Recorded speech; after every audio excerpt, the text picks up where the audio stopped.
오늘 4월 13일 수요 예배의 말씀입니다. 먼저 기도드린 후에 말씀을 나누겠습니다.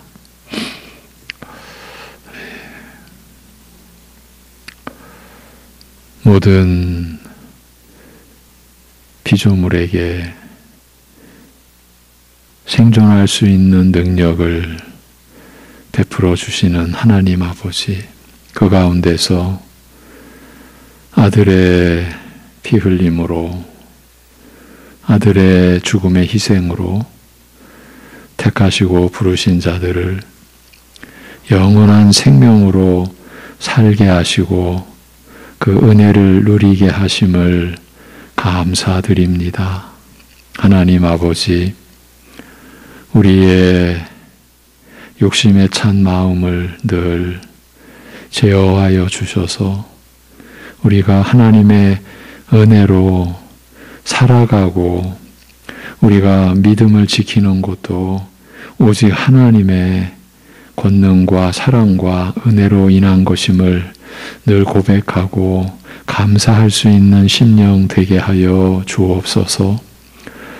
그런 가운데 하나님의 뜻을 더 알고자, 그래서 우리의 연약한 이 삶일지라도 하나님의 나라가 임하고 하늘에서와 같이 이 땅에서 하나님의 뜻이 이루어지는 일에 어찌하든지 관여하고 쓰임받고 오직 하나님께 사용되어지기를 소망하는 간절함이 우리 안에 일어나게 하여 주시옵소서.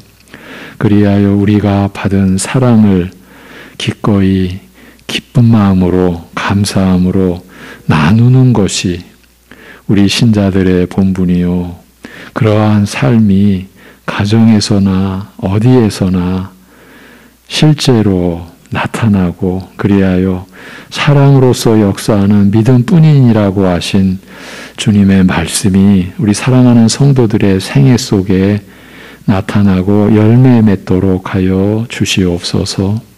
고난 주간을 맞는 이 주간, 특히 우리 주님의 우리를 대신하여 죽으신 그 죽음의 고통과 그 가운데서도 하나님 앞에 기도한 응답의 결과로 이 땅에 하나님 나라인 교회가 이루어지며 그 안에서 우리가 죄사함과 영생의 복락을 누리는 그 은혜를 또 짚어가고 있사오니 무지한 우리를 일깨워 주시고 연약한 교회를 붙잡아 주시고 우리가 억지로 짜내듯이 만들어내는 그런 은혜가 아니라 그 말씀에서 일어나는, 나타나고 역사하는 오직 성령께서 생명력 있게 베풀어 주시는 은혜 안에 우리가 들어가고 거하고 그 은혜에 흠뻑 젖고, 그래서 우리의 삶이 그 은혜를 나타내는 삶이 되게 하여 주시옵소서. 예수님의 이름으로 기도하옵나이다. 아멘. 누가복음 8장 49절에서 56절이 오늘 본문입니다. 누가복음 8장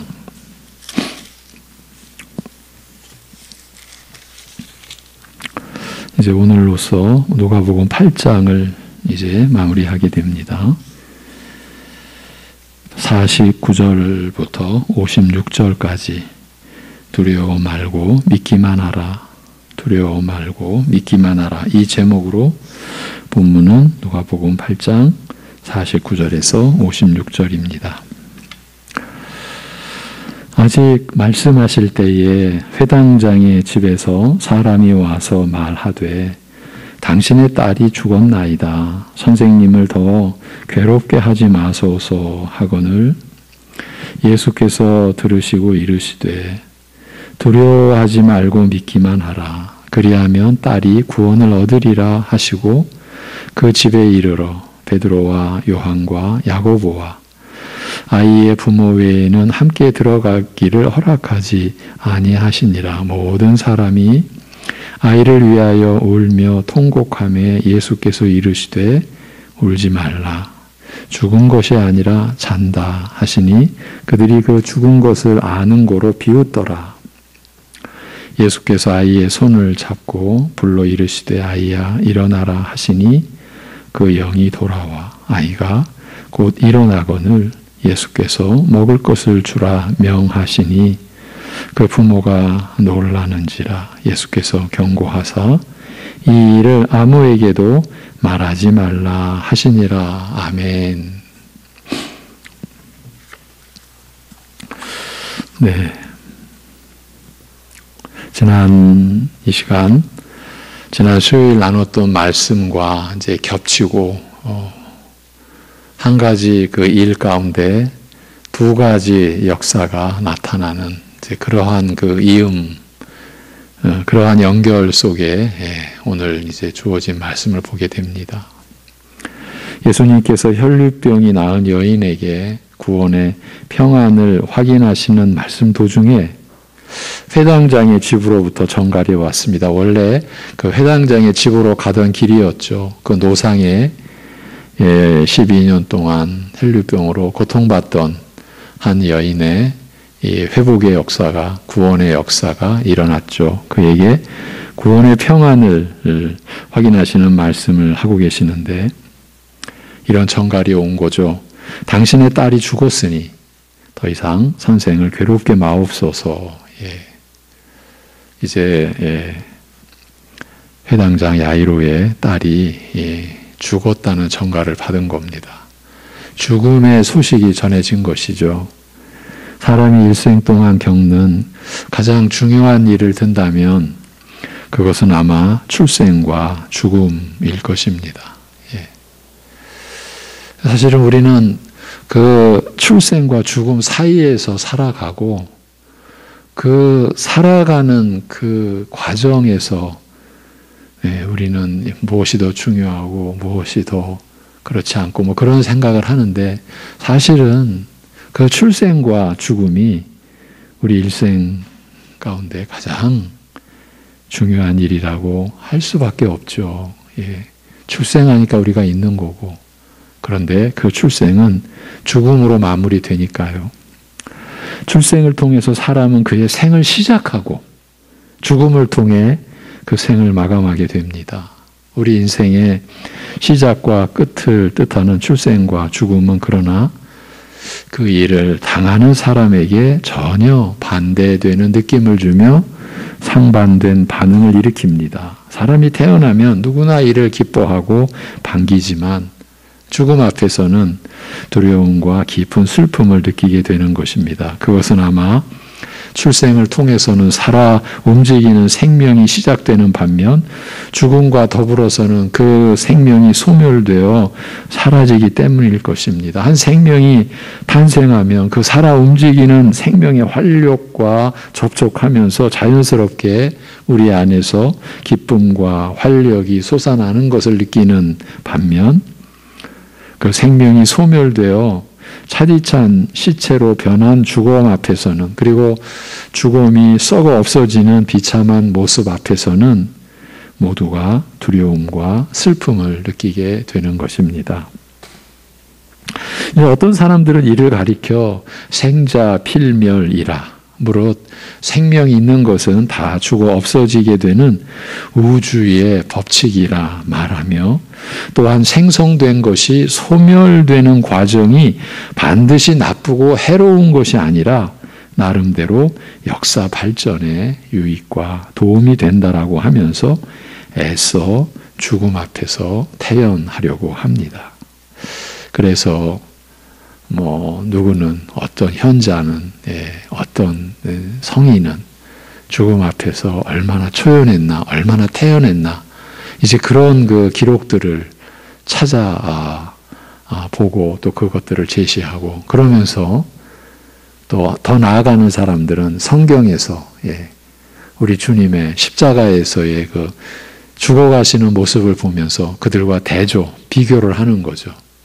저들의 입장에서 어처구니 없게도 우리 주님이 감당하신 죽음의 그 본질을 절대 알 수가 없는 그들의 입장에서는 예수님의 죽음이 너무 초라해 보이는 거죠. 태어나지도 않고 죽음을 당당하게 맞이하지 못하는 그런 연약한 모습이라고 그렇게 보는 거죠. 안타까울 뿐인 거죠. 그러나 성경은 분명히 말씀하기를 죽음은 인간에게 본래부터 속하였던 무엇이 아니라, 그러니까 창조의 세계와 그 질서 속에 본래부터 있었던 것이 아니라 죄로 말미암아 초래된 심판이요 불행이라고 말씀합니다. 이것이 죽음입니다. 우리가 살아계신 하나님, 그 하나님의 말씀이 진리라는 것을 믿는 우리로서는 죽음이 성경 말씀에 의하여 규정되는 그 내용을 우리는 받는 거죠. 죽음은 우리의 죄로 인하여 초래된 심판이요 불행입니다. 죽음에서 두려움과 낯선 느낌, 절망과 슬픔을 느끼는 것은 이것이 죄로 말미암아 초래된 비정상적인 결과이기 때문입니다. 무슨 우주의 법칙이 아닙니다. 본래 생성됐으니 소멸되는 과정이라 이것이 아닙니다. 그건 다 인간이 지어낸, 어떻게든 죽음을 인간 나름대로 해석하려고 하는 필사적인 몸부림에서 나온 그저 그런 거짓된 사색의 결과일 뿐인 거죠. 아무것도 아닌 거죠. 내용이 없으니까요. 사람이 하나님께 범죄한 것 때문에 초래된 이 사망의 불행은 인간의 삶 모든 부분에 스며 있습니다. 가장 기뻐해야 할 출생에도 고통과 위험과 두려움이 개입되는 것은 인간의 범죄로 말미암아 잉태와 해산의 고통을 더하셨기 때문이며, 날마다 주어지는 하루의 시간 안에서 살아 움직이며 일하여 무언가를 만들어내고 이룩하는 즐거운 삶 속에서도 고통과 괴로움을 느끼는 것은 우리의 삶 곳곳에 죄와 그로 말미암은 하나님의 저주와 심판이 스며 있기 때문입니다. 때로는 사는 것이 너무 괴로워 차라리 나지 아니하였더라면, 차라리 죽었으면 하고 생각하는 것은 하나님께서 허락하신 복된 삶이 죄악의 불행에 깊이 젖어 있기 때문입니다. 이러한 그 생각을 신자된 우리가 여러분이 할 수 있는 거죠. 이처럼 출생과 그 후에 살아가는 과정은 본래 선하던 것이 죄와 심판의 영향으로 부패하고 비참한 것으로 변질된 반면에 이 죽음이란 것만은 철저히 인간의 본래 모습과는 상관없는 오직 죄 때문에 겪게 된 새로운 불행인 것입니다. 그리고 죽음이라고 하면 우리는 심장과 호흡이 멈추는 육신의 죽음을 생각하나, 죽음의 본래 뜻은 죄로 말미암아 인간이 새로이 겪게 된 모든 불행한 결과를 총칭하는 것이에요. 죄로 말미암아 우리가 맞이할 수밖에 없게 된 모든 그 심판의 결과, 그 불행한 결과, 그걸 다 총칭하는 것이죠. 우리 영혼이 하나님으로부터 끊어지는 가장 본질적인 영적 죽음에서 이렇게 시작하죠. 우리 월요일, 화요일 고난주간 새벽 말씀 시편 22편을 통해서 예수님께서 십자가에 못 박히시기 약 1000년 전에 이미 다윗의 입을 통해서 메시아가 당할 그 본질적인 그 영적 죽음, 하나님으로부터 버림받는, 하나님으로부터 끊어지는 그 영적 죽음에서 우리의 죽음은 시작하고, 또 육신이 영혼으로부터 분리되어 썩어 부패하는 육적 죽음이나, 그러니까 영적 죽음, 육적 죽음, 그리고 또 태어나서 죽기까지 살아가는 우리의 삶 속에 스며 있는 모든 죄와 심판의 흔적, 이 모든 것이 죽음의 일부라고 할 수 있는 것입니다. 그러니까 우리는 생명을 분명히 받아서 존재하지만 그 생명으로 출생하는 그 시작부터 우리는 사망의 그 일부를 우리가 소유한 채로, 그래서 그 심판과 그로 인한 불행을 지닌 채로 살고 있는 거죠. 창세기 1장에서 창조하시고 보시기에 좋았더라. 선하였더라. 그런 가운데 있을 수 없었던 이 죽음과 죽음의 일부가 우리의 죄로 말미암아 이 창조 세계에 그리고 우리 인생 그 과정 속에 그 죄와 심판의 흔적은 이미 스며들어 있고 그 안에서 우리가 살아가는 거죠. 이러한 것들은 하나님께서 본래 사람을 만드신 목적이나 그 복된 모습과는 전혀 상관없는 것이기 때문에 다만 죄에 대한 하나님의 진노와 심판의 결과이므로 죽음 앞에서 사람은 낯설고 두려운 느낌을 갖는 것입니다. 그리고 이러한 죽음에는 어느 누구도 돌이킬 수 없는 단호함, 절대적인 단정이 지어지는 거죠. 재판정의 최종 판결과 같이 확정적인 그 무엇이 있는 거죠. 사람이 병에 걸릴 경우라면 그 병이 아무리 무서운 것이라 할지라도 아직은 살아있으니 어떤 치료와 회복의 가능성을 기대합니다. 그러나 일단 죽게 되면 모든 사람은 희망을 버리게 됩니다. 죽음에는 어느 누구도 돌이킬 수 없는 그 절대적 단호함, 최종 판결같이 확정적인 이제 그 무엇에 의해서도 재고될 수 없는 그런 확고함이 있기 때문입니다. 죽음은 누구도 피할 수 없고 일단 죽음이 확정되면 돌이킬 수 없다라는 것을 사람들은 경험으로 잘 알고 있습니다. 사실 죽음이라는 것, 죄로 말미암아 인간에게 초래된 모든 불행은 육신의 죽음이 우리에게 분명히 보여주듯이 돌이킬 수 없는 것입니다. 확정된 확고함이 있는 거예요.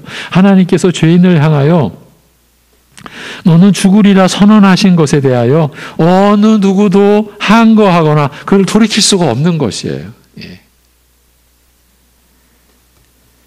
회당장 야이로의 집에서 정가를 보내어 야이로에게 고하되 당신의 딸이 이제 죽었으니 더 이상 선생을 괴롭게 마소서라고 한 것은 일단 죽음이 선언된 자에게는 더 이상 다른 길이 없다. 돌이킬 방도가 없다.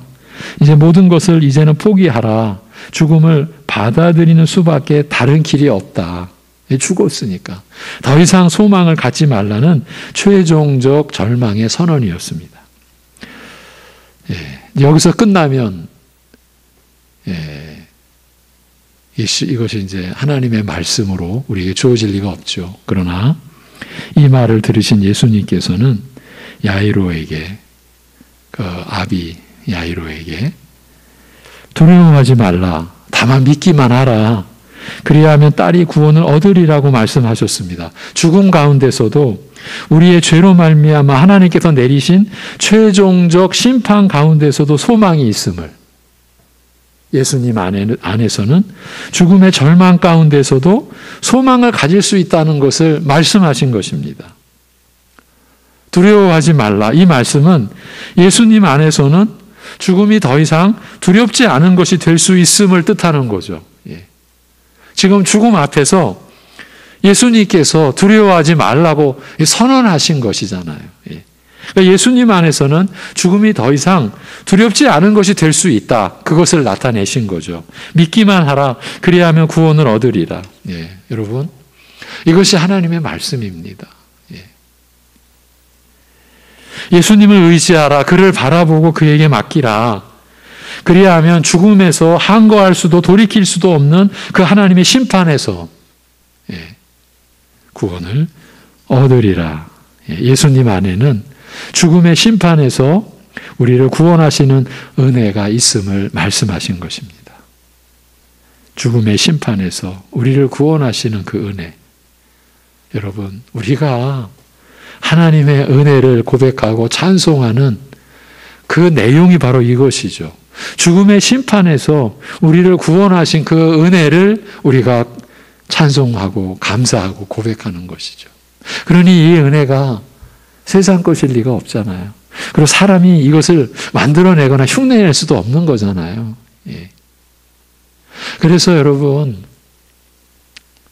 제가 오늘 예배를 이제 인도하며 기도하는 내용 속에 우리가 막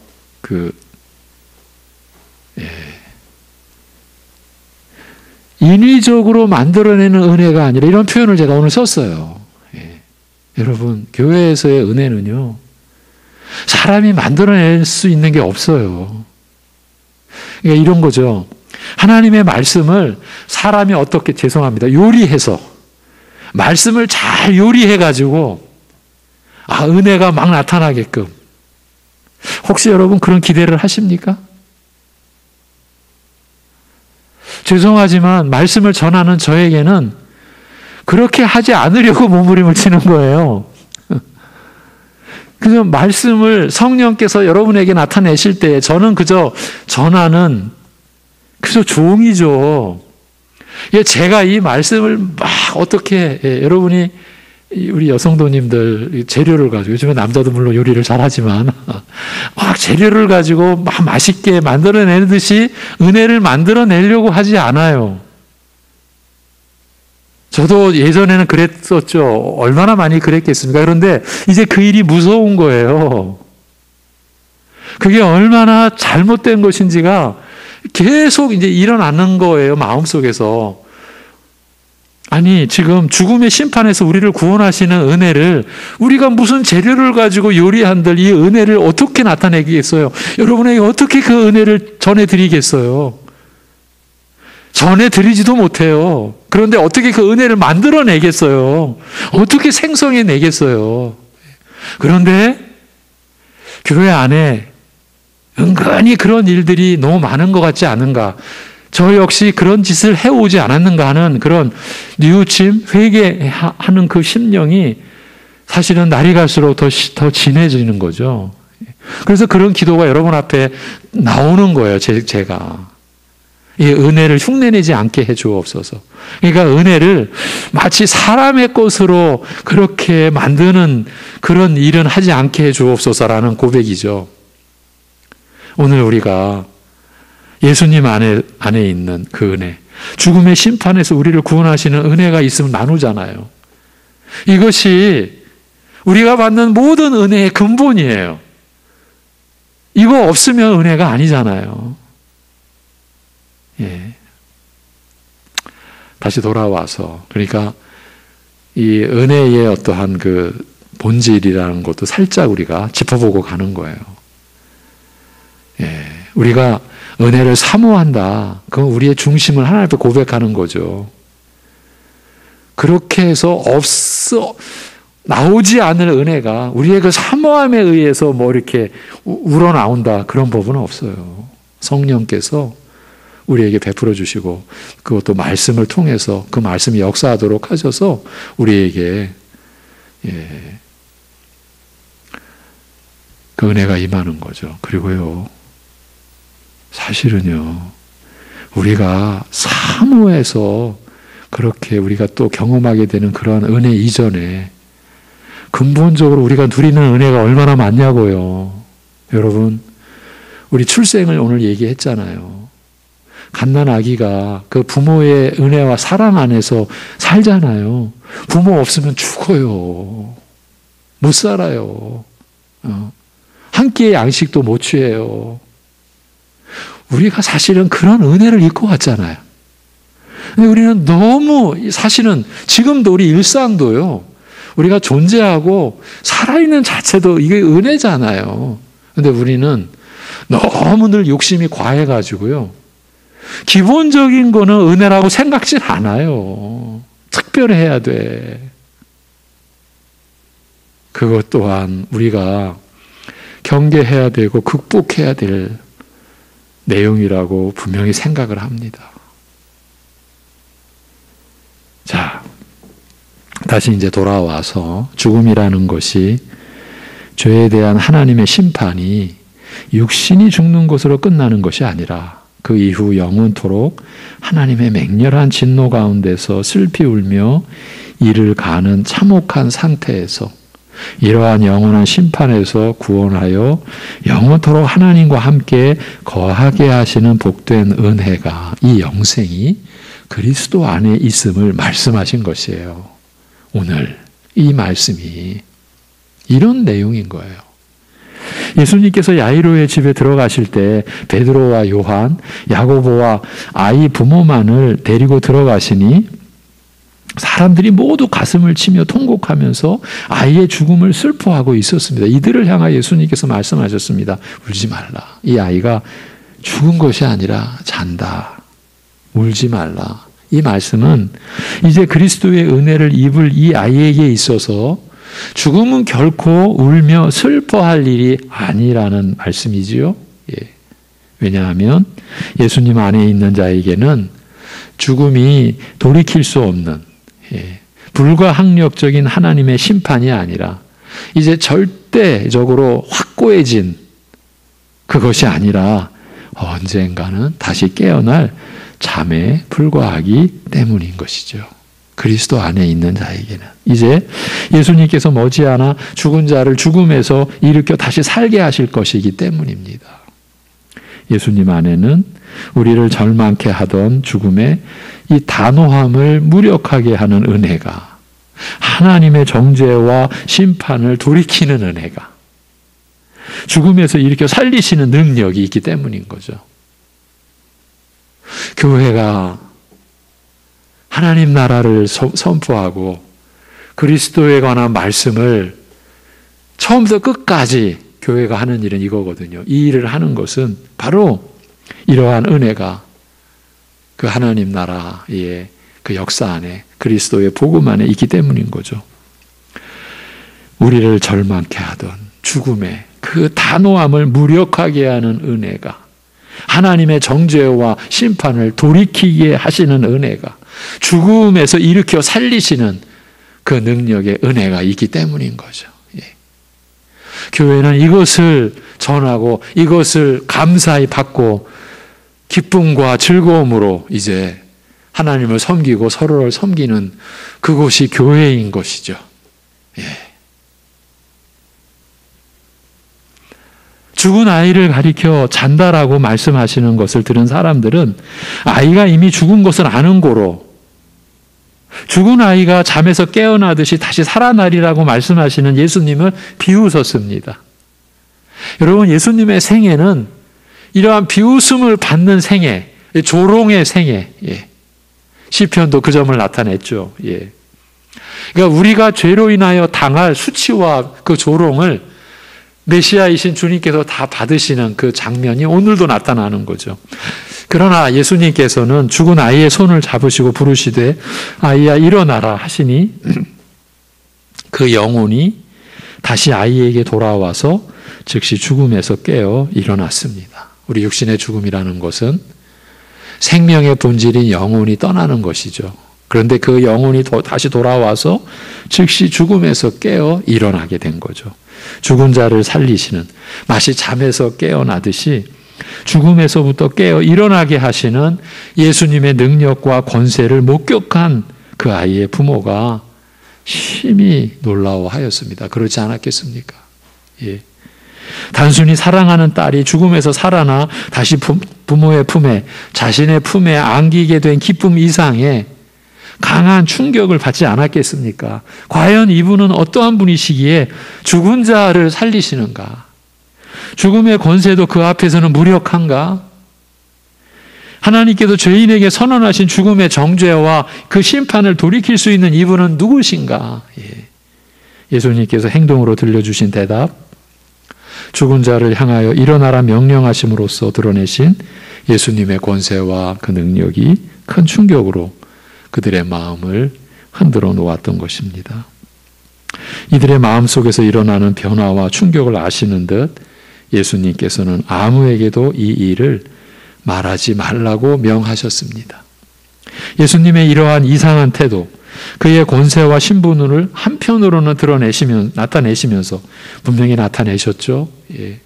죽은 아이를 자고 있다라고 말씀하시고 그를 다시 불러 그의 영혼이 돌아와 죽음에서 깨어 일어나게 하셨으니까 당신의 권세와 신분을 이렇게 한편으로는 나타내시면서 또 다른 한편으로는 이를 말하지 말라고 명하시는 이해하기 어려운 태도는 예수님께서 처하신 특별한 상황 때문이라 할 수 있습니다. 우리가 복음서를 보면서 이러한 장면을 한두 곳 대하는 게 아니죠.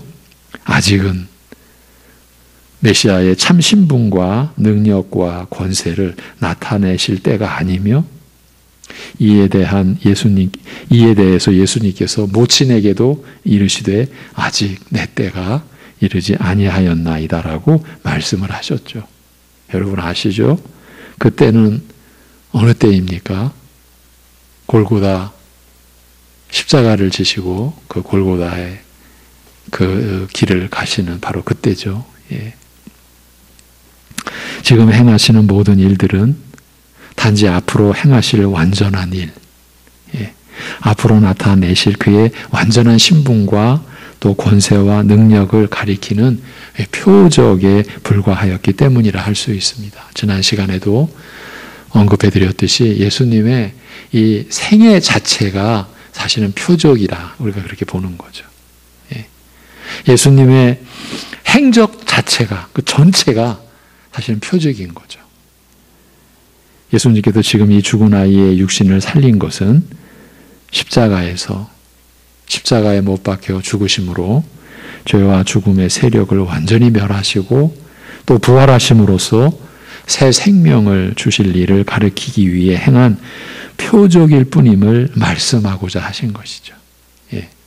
이 일이 전부가 아니다. 예. 오병이어의 현장에서 이 일이 전부가 아니다. 내가 생명의 떡이라고 하는 것은 아직 그 실체가 드러나지 않았다.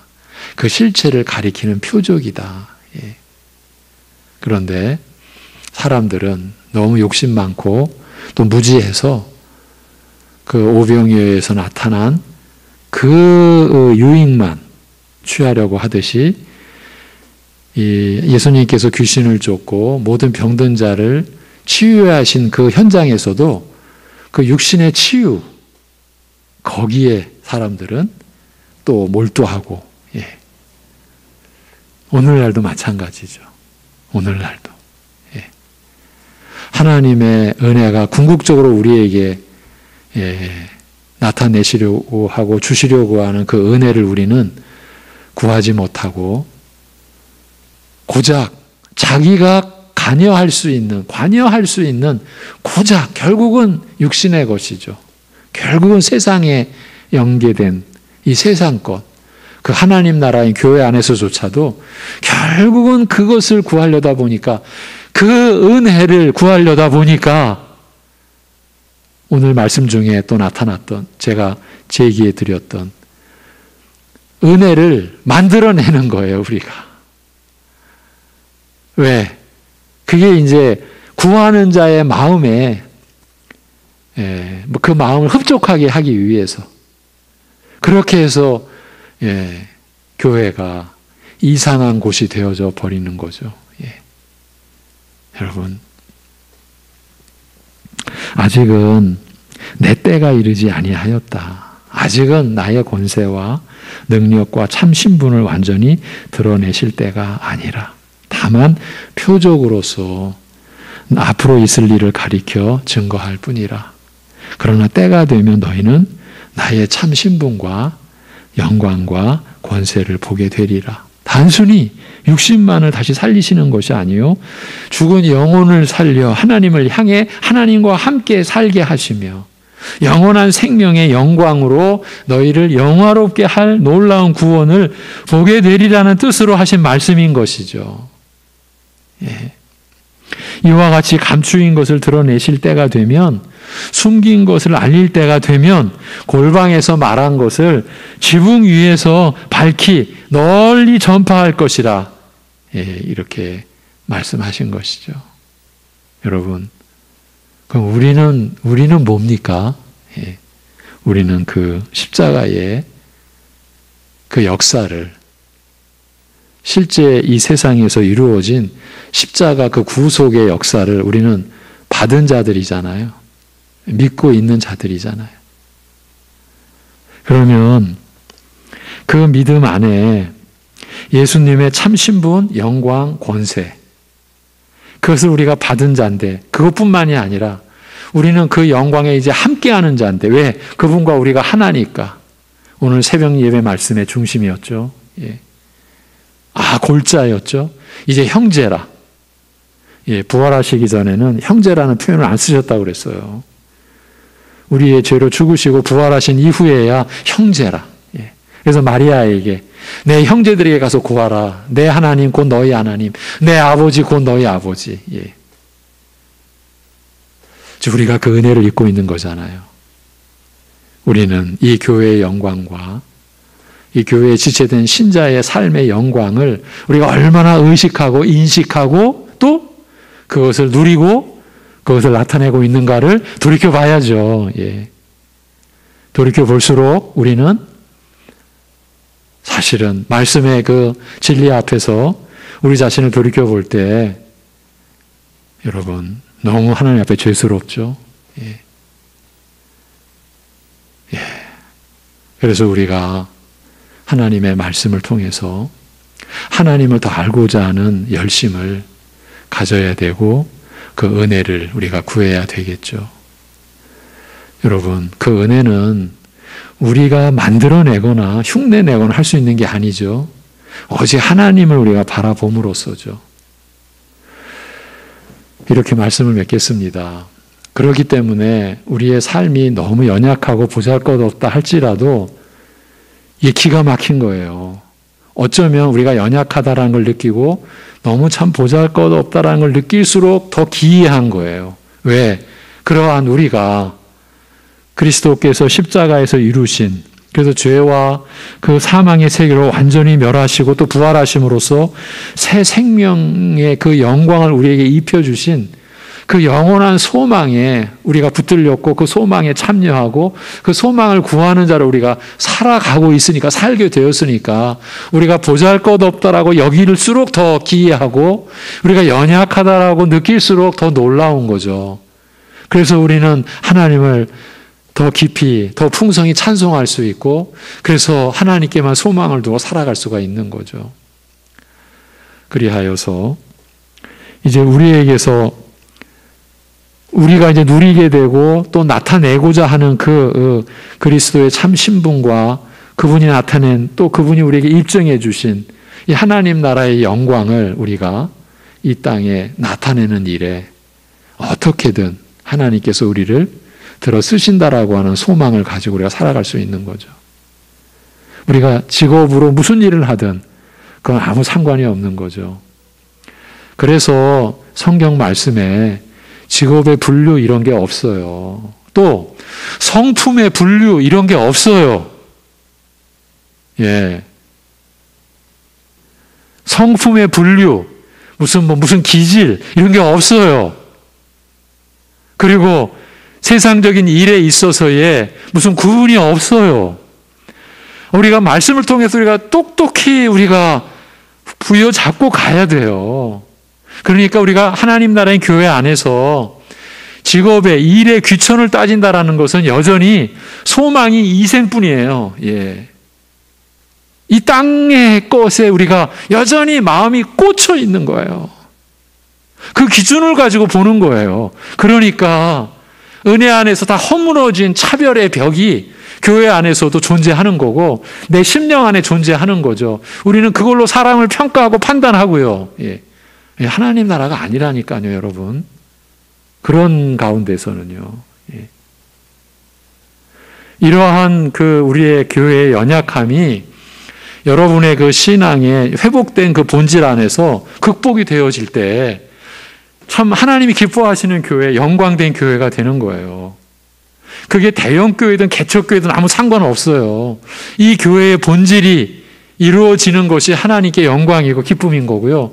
그것이 교회로서의 능력을 나타내는 거고 그래서 죽음과 이 심판의 흔적과 그로 인한 그 죄로 인한 불행 속에 있는 우리 가족들 이웃들에게 우리가 빛이 되어 드릴 수 있는 거죠. 우리가 빛으로 능력이 있어서 빛이 아니라 여러분 안에 계신 주님이 그들에게 소망의 빛으로 생명의 빛으로 위로의 빛으로 작용을 하는 거죠. 여러분의 때로는 표정 하나로 말 한마디로 그리고 여러분의 마음에서 나타나는 행실로 인해서 누군가가 그 은혜를 먹는 거죠. 그 은혜를 취하는 거죠. 그 은혜의 향기에 저들의 그 고달팠던 인생의 그 노고가 녹아지기도 하고요. 그들 속에서 생명의 어떤 빛이 이루어지는 거죠. 우리가 하는 일이 아닌 거죠. 우리는 단지 쓰임을 받는 거고, 그래서 하나님께서 우리를 통해, 여러분을 통해 일하시는 거죠. 그래서 그러한 역사가 일어날 때 신자된 우리는 아는 거예요. 내가 한 일이 아니라는 것을. 그래서 내가 하는 것처럼 내가 뭔가 드러내고 나를 나타내려고 하고 자랑한다고 할 때 그거는 뭐를 의미하는 거냐면 아직 우리가 은혜를 모른다. 그거를 내 스스로 입증하는 거에 불과한 거예요. 실제 신자는 자신을 통해 성령의 나타나심이 있고 말씀의 역사하심이 있어 사랑의 열매가 맺어질 때 내가 한 일이 아니라는 걸 본인은 아는 거예요. 무슨 일을 했어도 고백되어지는 것은 마땅히 해야 할 일을 한 것뿐인 거죠. 우리는 한 것뿐인 거예요. 그런데 그 일을 쓰신 것도 하나님이시고, 그렇죠? 오늘 죽음의 권세를 이기시는 예수님의 그 표적의 역사를 우리가 대하면서 죽음에 대한 우리 신자의 의식뿐만 아니라 살아가는 그 죽음의 권세를 이기고 살아가는 면까지도 좀 나눴습니다. 그러면서 은혜는 우리가 우겨짜서 이루어내거나 만들어내거나 하나님 말씀을 교묘하게 이렇게 활용해가지고 그렇게 만들어내는 은혜는 사실은 은혜가 아니다. 이 말씀 자체에서 성령이 역사해서 우리의 심령을 적셔주고 우리의 그 심령을 싸매주시고 회복시켜주시는 그 은혜가 우리가 받는 성령의 역사하심으로 인한 은혜다. 이 점까지도 우리가 확인을 했습니다. 이러한 의식은요, 가졌다가도 잊어버립니다. 분명히 알았는데 내일 가면 또 우리가 잊어버리고요. 또 엄한 짓 합니다. 내가 은혜를 만들어낼 수 있는 것처럼. 평생 우리는 그 씨름을 해가는데, 그러나 그 수준에 머무는 건 아닙니다. 우리가 경험해왔고 또 말씀을 통해서 확인하듯이 그러면서 우리가 성장해 가는 거죠. 그리스도의 장성한 분량에 이르러 가는 그 길을 우리가 한 교회를 통해 한평생 우리가 살아가는 거죠. 그런데 그 생명은 영원한 생명으로 이미 확정되어 있는 것이고, 왜입니까? 우리가 예수 그리스도 안에 있기 때문에 예수 그리스도의 이름을 우리가 붙들고 그 이름에 우리가 붙들려 있고 우리가 그 은혜에 붙들려 있고 참여한 자 되었기 때문인 거죠. 기도하겠습니다. 하나님 아버지, 죽음과 생명을 밝혀주셨습니다. 죄로 인한 심판과 불행의 결과인 죽음을. 그러나 그 우리의 죄를 대속하신 주님 안에서, 우리 주 예수 그리스도 안에서 이제 하나님께서 정하신 심판과 정죄도 이제 죄사함과 그리고 다시 새 생명을 얻는 은혜가 우리에게 주어지는 이 하나님 나라의 역사, 영원한 하나님의 그 은혜의 그 이 본질을 오늘도 우리가 말씀 안에서 나눌 수 있게 인도해 주심을 감사합니다. 우리가 이러한 은혜를 받은 자들 되었사오니 우리가 어떠한 상황에서도 우리의 현실로는 얼마든지 낙심할 수 있고 절망할 수 있고 우리의 모든 게 무너져 내리는 그러한 고통을 피할 수 없는 것 같은 상황에서도 그 죽음에서도 우리를 불러내시는 우리 주님 안에 우리가 있음으로 인하여서 어떤 상황에서도 주님을 믿기만 하고 주님께 모든 것을 맡기기만 하고 그래서 주님만을 우리가 의지할 때에 우리는 사형 선고가 내려진 상황 속에서도 생명의 그 역사와 생명의 기쁨과 또 생명의 회복에 우리가 참여할 수 있음을 오늘 우리 또한 말씀을 통해 우리를 세워주셨사오니 이러한 은혜의 길 위에 우리를 세워두시고 이러한 은혜의 역사가 우리 사랑하는 성도들의 매일매일의 체험이 되고 그야말로 신령한 경험이 될 수 있게 인도하여 주시옵소서. 아버지 하나님, 우리가 받은 은혜가 결코 사람에 의해 조작된 것은 아니고 절대 그러한 은혜가 있을 수가 없고 그러한 흉내나 그러한 역사가 있었던 우리의 예전 과거를 우리가 돌아보며 그런 모든 걸 주님 앞에 내려놓고 회개하고 오직 이 말씀을 통해 성령으로서 우리에게 주어진 참된 은혜 안에 우리가 거하고 또 그 은혜를 더 사모하며 그리고 그 은혜를 우리가 가족과 자녀들과 이웃들에게 어떻게든 나타내려고 하는 우리의 욕심이 아닌 하나님의 나라를 섬기고 하나님의 뜻을 섬기고 그리고 이웃을 사랑하는 마음에서 우러나오는 그 진실한 그 소망으로 인하여 하나님의 사랑이 우리 사랑하는 성도들을 통해 이 땅에 나타나고 펼쳐지고 그 은혜를 나누는 그러한 생애가 되도록 인도하여 주시옵소서. 고난주간 더욱 우리가 주님의 십자가를 바라보는 일에 우리의 중심을 다하고 그것이 고난주간만의 그러한 일이 아니라 우리의 평생에 우리 안에서 일어나야 할 그러한 심령의 변화요 역사임을 고백하는 한 주간이 되게 인도하여 주시옵소서. 모든 것을 주님께 의탁하옵고 우리 주 예수 그리스도의 이름으로 기도하옵나이다. 아멘.